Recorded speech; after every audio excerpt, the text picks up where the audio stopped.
fish buu ka yaqaanaa markuu yimaado kan dee cuntada ay yidhahdo maxaan wuxuu yidhahdaa fish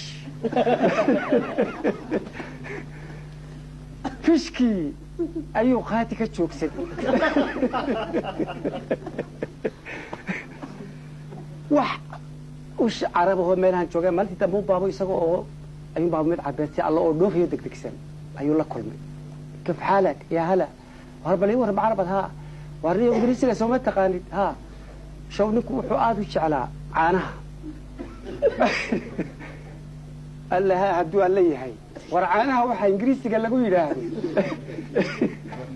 eegada balada xanuunka ay leedahay waxaanad aqoonin ka war war caanaha wax lagu yidhaahdo ingiriisiga ii sheeg kiiba oo degdegsanaya wuxuu yidhi milk waa lagu dhaafay milk ilaa halkiibu ka soo orday isagoo milk dahay sidaan u ilaawin dabeetana wuxuu soo fadhiistay miiskii kiina waa u yimi kuya maxaan kuu keenaa markaasuu yidhi milk dacaawa waa nin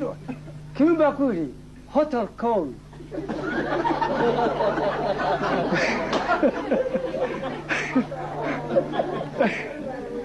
markaasuu yidhi inaa lilaahi wa inaa ilayhi raajicuun fish